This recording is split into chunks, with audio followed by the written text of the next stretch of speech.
Welcome to Educare. स्वागत है आपका एनसीईआरटी सीरीज में। आज हम लोग करने वाले हैं क्वेश्चन नंबर 6। इस क्वेश्चन में आपको दो क्वेश्चन है। अगर देखने में बहुत सारे लोगों को ऐसा लग रहा है कि इसके अंदर एक क्वेश्चन है, तो नहीं, इस क्वेश्चन के अंदर दो क्वेश्चन है। पहला क्वेश्चन देखें, आप देखिएगा कि यहाँ पे आपको एक नंबर दिया हुआ है 7 इंटू 11 इंटू 13 प्लस 13, और आपसे पूछा जा रहा है क्या ये एक कंपोजिट नंबर है या नहीं है। अगर है तो आप इसको एक्सप्लेन करो कि ये क्यों एक कंपोजिट नंबर है। पहले आपको ये पता होना चाहिए कंपोजिट नंबर बोलते किसको है। कंपोजिट नंबर वैसे नंबर को बोलते हैं जिसका मोर देन वन फैक्टर हो। सपोज एक एग्जांपल से समझाते हैं, जैसे मान लीजिए 4 को अगर आप चेक करेंगे तो ये 1 से भी कटता है, 2 से भी कटता है, 4 खुद से भी कटता है। तो इसके कितने फैक्टर हैं? 1 2 3। जिसके भी 2 से ज्यादा फैक्टर हों वो कंपोजिट नंबर होता है। सपोज कीजिए 5, तो 5 किससे किससे कटेगा? 1 से कटेगा और 5 खुद से कटेगा। तो इसके सिर्फ और सिर्फ 2 फैक्टर हैं, यानी ये एक प्राइम नंबर हो गया। मगर ये एक कंपोजिट नंबर हुआ। 12 को अगर आप चेक करें, 1 से कटेगा, 2 से कटेगा, 3 से कटेगा, 4 से कटेगा और साथ ही साथ 6 से भी कटेगा और 12 खुद से भी कटेगा। तो ये एक कंपोजिट नंबर हो गया 12, क्योंकि बहुत सारे इसके फैक्टर्स हैं, मोर देन 2 फैक्टर्स हैं।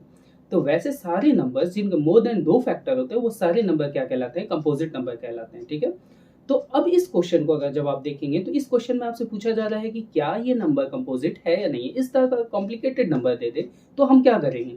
देखिए, इसमें आप अगर इस क्वेश्चन को अगर देखो तो इस क्वेश्चन के अंदर क्या है, 7 इंटू 11 इंटू 13 है और फिर प्लस 13 है। ठीक है, तो इस क्वेश्चन में आप जरूर थोड़ा ध्यान दीजिएगा। इसमें से आप क्या कॉमन निकाल सकते हैं। कॉमन क्या निकलेगा? 13 कॉमन निकल जाएगा, क्योंकि ये इसमें अंदर दो टर्म्स है, टर्म 1 टर्म 2। तो अगर जब आप इसका 13 कॉमन निकाल लेंगे तो बचेगा क्या? 7 इंटू 11 और यहाँ पे प्लस का साइन है तो प्लस बचेगा। 13 के टेबल में 13 कितने बार में आता है? 1 बार में आता है।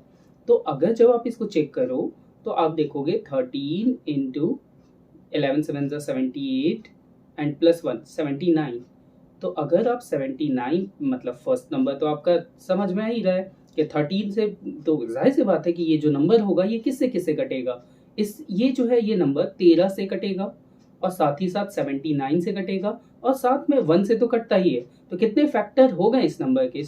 इस नंबर के 3 फैक्टर हैं। 13 से कटना है, 79 से खुद से कटना है एंड 1 से भी कटना है। ठीक है, तो इसलिए ये एक कंपोजिट नंबर है। तो हम यहाँ पे लैंग्वेज क्या यूज करेंगे? यहाँ के बाद 13 इंटू 79 लिखने के बाद हम यहाँ पे लिखेंगे here 13 इंटू 79 हैज, आप चाहो तो इसको मल्टीप्लाई करके जो वैल्यू है उसको भी आप लिख सकते हो कि आप मल्टीप्लाई कर लो, मल्टीप्लाई करके लिखो, चाहे डायरेक्टली ऐसे भी लिख सकते हो। 13 into 79 has more than what? More than 2 factor. So it is a composite number. So it is a composite number.